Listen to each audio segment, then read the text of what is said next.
So ಇವತ್ತಿನ ಒಂದು session ಅಲ್ಲಿ ನಾನು ಗೃಹಿಣಿಯ ಬಗ್ಗೆ ಮಾತಾಡ್ಬೇಕು ಅಂತ ಅನ್ನಿಸ್ತು ನಂಗೆ. ಯಾಕೋ ಇವತ್ತು ತುಂಬಾ ಆ ವಿಷಯ, ಯಾಕಂದ್ರೆ ಈ ಪ್ರಾಪಂಚಿಕ ಜೀವನ ನೋಡ್ತಾ ಇದ್ದಾಗ ಎಷ್ಟು ನಾವು ಎಡುತ್ತಾ ಇದ್ದೀವಿ ಅಂದ್ರೆ ಈ ಮಾಡರ್ನ್ ಅನ್ನೋ ಹೆಸರಲ್ಲಿ ನಾವು ನಮ್ಮ ಮೌಲ್ಯಗಳನ್ನೇ ಮರಿತಾ ಇದ್ದೀವಿ. ಪ್ರತಿಯೊಬ್ಬ ಹೆಣ್ಣು ಮಗಳು, ಪ್ರತಿಯೊಬ್ಬ ಪ್ರಜೆನು ಅಂತಾನು ಹೇಳ್ಬೋದು, ಹೆಣ್ಮಕ್ಳು ಗಂಡು ಮಕ್ಳು ಎಲ್ಲರದು ಇದರಲ್ಲಿ ಪಾರ್ಟ್ ಇದೆ. ಆದ್ರೆ ಗೃಹಿಣಿಯ ಪಾತ್ರ ತುಂಬಾನೇ ಮುಖ್ಯ. ನಮ್ಮ ಒಂದು ಹಿಂದಿನ ಕಾಲದಿಂದ ನಾವು ನೋಡ್ಕೊಂಡು ಬಂದ್ರು ಒಂದು ಮನೆ ಉದ್ಧಾರ ಆಗಬೇಕು, ಬೆಳಗಬೇಕು ಅಂತಂದಾಗ ಅಲ್ಲಿ ಗೃಹಿಣಿಯ ಪಾತ್ರ ಅತಿ ಮುಖ್ಯ. ಅದ್ ನಿಮ್ಮೆಲ್ಲರಿಗೂ ಸಾಕಷ್ಟು ಜನಕ್ಕೆ ಅನುಭವಕ್ಕೆ ಬಂದಿರುತ್ತೆ. ಇಲ್ಲಿ ಏಜ್ಡ್ ಆಗಿರೋರು ಇದ್ದೀರಾ, ಮಿಡ್ಲ್ ಏಜ್ ಅವರು ಇದ್ದೀರಾ, ಸಾಮಾನ್ಯ ನೀವೆಲ್ಲ ಅಪ್ಪ ಅಮ್ಮನ ನೋಡಿರ್ತೀರಾ, ಅಜ್ಜ ಅಜ್ಜಿ ನೋಡಿರ್ತೀರಾ. ಎಲ್ಲ ಅವ್ರು ಇದ್ದಿದ್ ರೀತಿ ಈಗ ನಾವು ನಡ್ಕೊಳ್ತಿರೋ ರೀತಿ ಅಥವಾ ನಮ್ಮ ಮಕ್ಕಳು ನಡ್ಕೊಳ್ತಿರೋ ರೀತಿ ನೋಡಿದ್ರೆ ತುಂಬಾನೇ ನಮ್ಗೇನೆ ಆ ಒಂದು ವ್ಯತ್ಯಾಸಗಳನ್ನ ನಾವು ಕಾಣ್ತಾ ಇರ್ತೀವಿ. ಅದ್ರ ಇಂಪ್ಯಾಕ್ಟ್ ಸಹ ಏನಾಗ್ತಿದೆ ಅನ್ನೋದನ್ನ ನಾವು ನೋಡ್ತಾನೆ ಇದ್ದೀವಿ. ಇಲ್ಲಿ ಗೃಹಿಣಿ ಅಥವಾ ಗೃಹಿಣಿ ಧರ್ಮ ಅಂತ ಬಂದಾಗ ಈಗಿನ ಕಾಲದವ್ರಿಗೆ ಎಷ್ಟೋ ಜನಕ್ಕೆ ಗೊತ್ತೇ ಇಲ್ಲ ಅಂತಾನೆ ನಾವು ಹೇಳ್ಬೋದು. ಅದೇನು ಆ ಧರ್ಮ ಏನಂತಾನೆ ಗೊತ್ತಿಲ್ಲ. ಆದ್ರೆ ತಾಯಿ ಆದವಳದನ್ನ ತಿಳಿಸೋ ಕರ್ತವ್ಯ ತುಂಬಾನೇ ಇದೆ. ಆ ತಾಯಿ ಆದವಳು ತಿಳಿಸ್ಬೇಕು ಅಂತಂದ್ರೆ ಆ ತಾಯಿ ಆದವಳು ಫಸ್ಟ್ ಇದನ್ನ ತಿಳ್ಕೊಂಡಿರ್ಬೇಕು. ಈಗ ಎಷ್ಟೋ ಜನ ತಾಯಂದ್ರಿಗೇನೆ ಇದ್ರ ಬಗ್ಗೆ ಅವಗಾಹನೆ ಇಲ್ಲ. ಗೃಹಿಣಿ ಅಂದ್ರೆ ಏನು, ತಾಯ್ತನ ಅಂದ್ರೆ ಏನು, ತಾಯಿ ಅಂದ್ರೆ ಏನು, ಎಷ್ಟೋ ಇವೆಲ್ಲಾನು ಈಗಿನ ಒಂದು ಹೆಣ್ಣು ಮಕ್ಕಳಿಗೆ ಗೊತ್ತೇ ಇಲ್ಲ ಅನ್ನೋ ತರ ಆಗಿದೆ ಮಾಸ್ಟರ್ಸ್. ಇಲ್ಲಿ ಗೃಹಿಣಿಯ ಪಾತ್ರ, ಒಂದು ಮನೆ ಒಂದು ಕುಟುಂಬ ಅಂದ ತಕ್ಷಣ ಗೃಹಿಣಿಯ ಪಾತ್ರ ತುಂಬಾನೇ ಮುಖ್ಯ. ಅಂದ್ರೆ ಇಲ್ಲಿ ಹೇಗಾಗುತ್ತೆ, ಒಂದು ಮರ ನೀವು ನೋಡ್ಬೋದು, ಆ ಮರಕ್ಕೆ ನಾವ್ ಹೇಗೆ ತಾಯಿ ಬೇರು ಅಂತ ಹೇಳ್ತೀವಲ್ವಾ, ಎಷ್ಟು ಚೆನ್ನಾಗಿ ನೋಡಿ ಅಲ್ಲೇ ಅರ್ಥ. ಬೇರು, ಆ ಬೇರಲ್ಲಿ ತಾಯಿ ಬೇರು ಅನ್ನೋದನ್ನ ಹೇಳ್ತೀವಿ. ಅದೇ ತರ ಇಲ್ಲಿ ಗೃಹಿಣಿ ಅಂತಂದ್ರೆ ಮನೆಗೆ ತಾಯಿ ಬೇರು ಯಾರು, ಒಂದು ಸಂಸಾರಕ್ಕೆ ತಾಯಿಯ ಬೇರು ಯಾರು ಅಂತಂದ್ರೆ ಅದು ಗೃಹಿಣಿಯಾದವಳು ಅಥವಾ ತಾಯಿ ಆದವಳು ಅಂತ ಅನ್ಕೋಬಹುದು. ಅಂದ್ರೆ ತಾಯಿನೆಲ್ವಾ ಗೃಹಿಣಿ ಅಂದ್ರೆ ಮೇಜರ್ ಫಸ್ಟ್ ಬರೋದು ಅಲ್ಲಿ ತಾಯಿಯ ಪಾತ್ರ ಎಷ್ಟು ಇಂಪಾರ್ಟೆಂಟ್, ಅಥವಾ ಒಂದು ಹೆಂಗಸಿನ ಪಾತ್ರ ಆ ಮನೆಯಲ್ಲಿ ತುಂಬಾನೇ ಇಂಪಾರ್ಟೆಂಟ್ ಆಗಿರುತ್ತೆ. ನೀವು ಸ್ವಲ್ಪ ನೋಡಿರ್ಬೋದು, ಮಕ್ಳೆಲ್ಲಾನು ಮನೆಯಿಂದ ಆಚೆಯಿಂದ ಬರ್ತಿದ್ದಂಗೆ ಚಿಕ್ಕ ಮಕ್ಳು ಫಸ್ಟ್ ಕೇಳೋದು ಯಾರನ್ನ, ತಾಯಿನೇ, ಅಮ್ಮ ಅಂತಾನೆ ಓಡ್ ಬರ್ತಾರೆ ಹೊರತು ಅಪ್ಪ ಅಂತ ಓಡ್ ಬರಲ್ಲ. ಹಾಗೆ ಗಂಡ ಮನೆಗೆ ಬರ್ತಿದ್ದಂಗೆ ಫಸ್ಟ್ ಹೆಂಡತಿನೇನೆ ಹುಡ್ಕೋದು. ಅಥವಾ ಅಷ್ಟೆಲ್ಲ ಯಾಕೆ, ನಾವೊಂದು ಭಿಕ್ಷುಕನನ್ನ ನೋಡಿದಾಗ್ಲೂ ಭಿಕ್ಷುಕ ಮನೆಗ್ ಬಂದಾಗ ಏನ್ ಕರೀತಾರೆ, ಅಪ್ಪ ಅಂತ ಕರೆಯಲ್ಲ, ಅಮ್ಮ ಅಂತಾನೆ ಕರೆಯೋದು ಆ ಭಿಕ್ಷುಕ. ಅಥವಾ ರಿಲೇಟಿವ್ಸ್ ಯಾರು ಮನೆಗ್ ಬಂದ್ರು ಲೇಡೀಸ್ ಇದ್ರೇನೆ ಅವ್ರಿಗೂ ಒಂಥರ ಏನೋ ಒಂದು ಕಂಫರ್ಟಬಲ್ ಇದಿರುತ್ತೆ. ಅಥವಾ ಫೋನ್ಗಳು ಮಾಡ್ತಾರೆ ಯಾರು ಅನ್ಕೊಳ್ಳಿ, ಅಲ್ಲೂ ಫಸ್ಟ್ ಲೇಡೀಸ್ ನ ಮಾತಾಡ್ಸಿ ಆಮೇಲೆ ಗಂಡಸರನ್ನ ಮಾತಾಡಿಸ್ತಾರೆ. ಅಂದ್ರೆ ಅಲ್ಲಿ ಆ ಒಂದು ಗೃಹಿಣಿಗೆ ಅಥವಾ ಹೆಣ್ಣಿಗೆ ಅಷ್ಟೊಂದು ಒಂದು ಇಂಪಾರ್ಟೆನ್ಸ್ ಇದೆ ಮಾಸ್ಟರ್ಸ್. ಇದನ್ನ ನಾವೆಲ್ಲ ತಿಳ್ಕೋಬೇಕು, ಮರಿತಾ ಇದೀವಿ. ಇವನ್ನೆಲ್ಲ ಜ್ಞಾಪಕದಲ್ಲಿ ಇಟ್ಕೋಬೇಕಾಗಿರುವಂತಹ ಅಂಶಗಳು ಈಗಿನ ಕಾಲದವ್ರಿಗೆ. ಈ ಹೆಣ್ಣು ಅಂತಂದ್ರೆ ಒಂದು ಅದ್ಭುತವಾದ ಶಕ್ತಿ ಅಂತ ಹೇಳ್ತೀವಿ, ದೈವಿ ಶಕ್ತಿ ಅಂತಾನು ನಾವು ಹೇಳ್ತಾ ಇರ್ತೀವಿ. ಅಂದ್ರೆ ಆ ಮನೆ ಅವಳ ಆಚರಣೆ, ಆ ಗೃಹಿಣಿಯಾದವಳ ಆಚರಣೆ ಹೇಗಿರುತ್ತೆ ಅದೇ ತರನೇ ಮನೆ ಎಲ್ಲಾನು ಇರುತ್ತೆ. ಈಗ ನಾವು ನೋಡ್ತಾ ಹೋದಾಗ ಮನೆಯಲ್ಲಿ ಮೇಜರ್ ಎಷ್ಟೇ ಜನ ಇದ್ರು ಅವರೆಲ್ಲ ಸಾಕಷ್ಟು ಡಿಪೆಂಡ್ ಆಗೋದು ಯಾರ ಮೇಲೆ, ಗೃಹಿಣಿಯ ಮೇಲೆನೆ ಡಿಪೆಂಡ್ ಆಗಿರ್ತಾರೆ. ಒಂದು ದಿನ ಹೆಂಗಸರು ಅಥವಾ ಒಂದಿನ ಹೋದ್ರೆ ಅಡ್ಜಸ್ಟ್ ಮಾಡ್ಕೋಬಹುದು, ಒಂದ್ 4-5 ದಿನ, ಒಂದು ವಾರ ಆತರ ಹೋದಾಗ ಇರಕ್ಕೆ ಆಗಲ್ಲ ಅಲ್ವಾ, ಕಾಯ್ತಾ ಇರ್ತಾರೆ ಯಾವಾಗ ಬರ್ತಾರೋ ಯಾವಾಗ ಬರ್ತಾರೋ. ಅಥವಾ ಬಂದ ಮೇಲೆ ಆ ಮನೆ ಕಂಡೀಷನ್ ಹೇಗಾಗಿರುತ್ತೇನು ನಾವು ನೋಡಿರ್ತೀವಿ. ಅಂದ್ರೆ ಅಷ್ಟು ಇಂಪಾರ್ಟೆನ್ಸ್ ಈ ಒಂದು ತಾಯಿಯ ಪಾತ್ರ ಅಥವಾ ಗೃಹಿಣಿಯ ಪಾತ್ರ ಅಂತ ನಾವು ಹೇಳ್ಬೋದು ಇಲ್ಲಿ. ಅಂದ್ರೆ ಇಲ್ಲಿ ಗೃಹಿಣಿ ಎರಡು ತರ ನಡ್ಕೋಬಹುದು ಮಾಸ್ಟರ್ಸ್. ಒಂದು ಧರ್ಮಯುಕ್ತವಾಗಿ ನಡ್ಕೊಳ್ಳೋದು, ಅದು ಸರಿಯಾದ ಗೃಹಿಣಿ ಮಾಡುವಂತಹ ಕೆಲಸ. ಇನ್ನೊಂದು ತರ ಗೃಹಿಣಿ ಯಾವ್ದಂದ್ರೆ ಮೋಹಯುಕ್ತವಾಗಿ ನಡ್ಕೊಳ್ಳೋದು. ಎಷ್ಟು ಡಿಫರೆನ್ಸ್ ಇದೆ ನೋಡಿ ಇಲ್ಲಿ, ಧರ್ಮಯುಕ್ತವಾಗಿ ನಡ್ಕೊಳ್ಳೋದು, ಮೋಹಯುಕ್ತವಾಗಿ ನಡ್ಕೊಳ್ಳೋದು. ಇಲ್ಲಿ ನಿಮ್ ಯಾರಿಗಾರು ಜ್ಞಾಪಕ ಇದ್ರೆ, ಒಂದು ಸರಿಯಾದ ಗೃಹಿಣಿ ಅಂದ ತಕ್ಷಣ ನಿಮಗೆ ಯಾರ್ ಜ್ಞಾಪಕ ಬರ್ಬೋದು, ಯಾರಿಗಾದ್ರೂ ಯಾರಾದ್ರೂ ಹೇಳ್ತೀರಾ? ಒಂದು ಗೃಹಿಣಿ ಅಂದ ತಕ್ಷಣ ನಿಮ್ಮ ಕಣ್ಣು ಮುಂದೆ ಯಾರ್ ಜ್ಞಾಪಕ ಬರ್ಬೋದು? ಯಾರು ಹ್ಯಾಂಡ್ ರೈಸ್ ಮಾಡಿ ಹೇಳೋದಿದ್ರೆ ಹೇಳ್ಬೋದು. ಗೃಹಿಣಿ ಅಂದ ತಕ್ಷಣ ಅದು ಪೌರಾಣಿಕವಾಗಿರ್ಬೋದು, ಈಗಾದ್ರೂ ಇರ್ಬೋದು. ಎಸ್ ಮೇಡಮ್, ಹೇಳಿ ಮೇಡಮ್. ಶಾರದಾ ಮೇಡಮ್ ಅನ್ಮ್ಯೂಟ್ ಮಾಡ್ಕೊಳ್ಳಿ.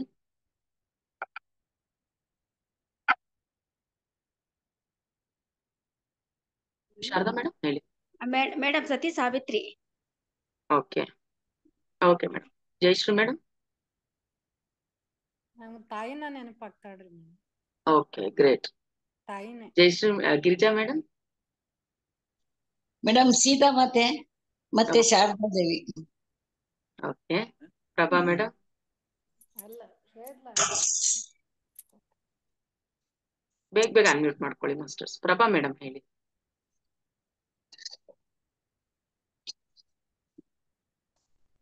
ಬೇಗ ಅನ್ಮ್ಯೂಟ್ ಮಾಡ್ಕೊಳ್ಳಿ. ನಾನು ಅನ್ಮ್ಯೂಟ್ ಆಪ್ಷನ್ ಕೊಟ್ಟವರು. ರೂಪಶ್ರೀ ಅನ್ಮ್ಯೂಟ್ ಮಾಡ್ಕೊಳ್ಳಿ. ರಾಮಕೃಷ್ಣ ಪರಮಹಂಸರ ಹೆಂಡತಿ Sharada Devi. Sharada Devi. Okay. Prabha madam unmute ಆಗ್ಲಿಲ್ಲ. ವಿದ್ಯಾ ಮೇಡಮ್ ಅನ್ಮ್ಯೂಟ್ ಮಾಡ್ಕೊಳ್ಳಿ.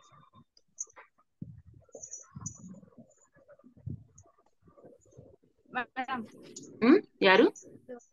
ನಮ್ ತಾಯಿನೇ ನೆನಪಾಗ್ತಾರ ಅವ್ರ ಓಕೆ, ನಿಮ್ ತಾಯಿ. Very good. Okay, Chandramma unmute ಮಾಡ್ಕೊಳ್ಳಿ.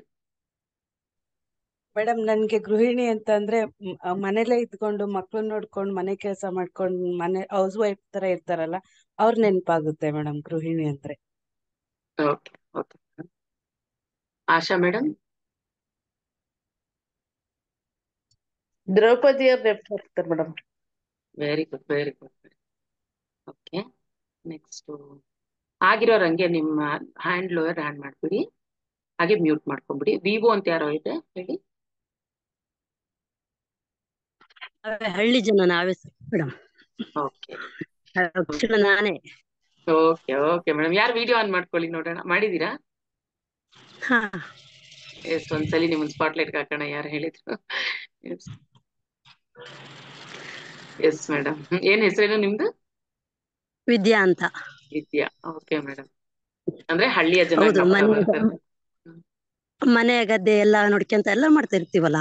ಎಸ್ ಎಲ್ಲ ಕೆಲಸ, ಕೊಟ್ಟಿಗೆ ಮನೆ ಕೆಲಸ ಹಿಡಿದು ಪ್ರತಿಯೊಂದು ಮಾಡ್ತಾ ಇರ್ತೀವಲ್ಲ. Very good. ಮನೆ ಬಿಟ್ಟು ಮುಂದಕ್ಕೆ ಹೋಗ್ಬೇಕು ಅಂತ ಇದ್ ಮಾಡಲ್ಲ. ನಾವೆಲ್ಲ ಮಕ್ಕಳು ಎಲ್ಲ ಕೆಲಸ ಮಾಡ್ತಾ ಇರ್ತೀವಿ ನಾವೇ.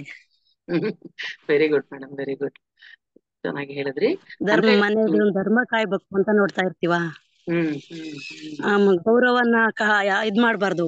ಮನೆದು ಇಬ್ರು ಜೊತೆಗಿದ್ರು ಹೊಂದ್ಕೊಂಡು ಹೋಗ್ಬೇಕು ಅಂತ ನೋಡ್ತಾ ಇರ್ತೀವ. ಮತ್ತೆ very good, very good. ಇನ್ನೇನಿಲ್ಲಲ್ಲ.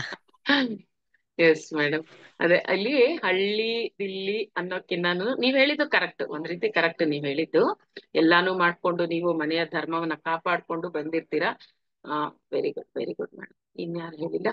Kamala madam ಹೇಳಿ. ಸರ್ ಬರ್ತಾ ಇದೆ. ಮೇಡಮ್, ನಾವೇ ನಮ್ಮಮ್ಮ ನಾವುಗಳು ಈಗ ನೋಡಿ, ಅವರು ಕೆಲ್ಸಕ್ಕೆ ಹೋಗ್ತಾರೆ, ನಾನು ಪಾಪು ನಿಭಾಯಿಸ್ತೀನಿ. ನಾವೇ ಗೃಹಿಣಿ ಅಂದ್ರೆ ನಾವೆಲ್ಲರೂ ಗೃಹಿಣಿಯರೇ ಅಲ್ವಾ ಮೇಡಮ್? ಎಸ್, ಅಂದ್ರೆ ಹಾಗೆ ಎಲ್ಲರೂ ಗೃಹಿಣಿಯರೇ. ನಾನು ಹೇಳದಂಗಲ್ಲ, ಎಲ್ಲರೂ ನಾವೆಲ್ಲ ಗೃಹಿಣಿಯರೇ ಇಲ್ಲ ಅಂತ ಹೇಳ್ತಿಲ್ಲ. ಆ ಗೃಹಿಣಿ ಪಾತ್ರವನ್ನ ಯಾರು ಕರೆಕ್ಟ್ ಆಗಿ ನಿಭಾಯಿಸ್ತಿರ್ತಾರೋ ಅವರೆಲ್ಲ ಗೃಹಿಣಿಯರು. ಸರಿ, ಈ ಹಿಂದೆ ಆಗೋಗಿರೋದ್ರಲ್ಲಿ ನಮ್ಮ ಪೌರಾಣಿಕತೆಯಲ್ಲಿ ನೋಡಿದಾಗ ನೀವೆಲ್ಲ ಹೇಳ್ತಿರೋದು ಕರೆಕ್ಟ್. ನಾವೆಲ್ಲರೂ ಗೃಹಿಣಿಯರೇ correct, perfect. Madam, yes madam. ನನ್ಗೆ ಉತ್ತಮವಾದ ಗೃಹಿಣಿ ಅಂದ್ರೆ ಸತಿ ಸಕ್ಕುಬಾಯಿ ನೆನ್ಪಾಗ್ತಾರೆ. ಒಂದು ದೈವ ಭಕ್ತೆ, ಇದನ್ನ ನಿಭಾಯಿಸ್ತಾರೆ ಅವರು, ಸಂಸಾರನ ನಿಭಾಯಿಸ್ತಾರೆ. ಅತ್ತೆ ಮನೆ, ಗಂಡನ ಮನೆ, ಮತ್ತೆ ತಾಯಿ ಮನೇಲಿ ನನ್ಗೆ ಅವ್ರು ಯಾವಾಗ್ಲೂ ಅವರು ನೆನ್ಪಾಗ್ತಾನೆ ಇರ್ತಾರೆ. Very good, very good madam. ಇವ್ರ ಸುಧಾಮೂರ್ತಿ ಅಂತ ಹಾಕಿದ್ದಾರೆ ಚಾಟ್ ಅಲ್ಲಿ. Okay, yes madam. ತುಂಬಾ ಜನ ಇದಾರೆ, ನಾವ್ ಹಂಗೆ ನೋಡ್ತಾ ಹೋದಾಗ ಸಿಗ್ತಾರೆ. ಆದ್ರೆ ಆತರ ಎಲ್ರೂ ಆಗ್ಬೇಕು ಅನ್ನೋದು. ರೇಖಾ ಮೇಡಮ್ ಅನ್ಮ್ಯೂಟ್ ಮಾಡ್ಕೊಳ್ಳಿ.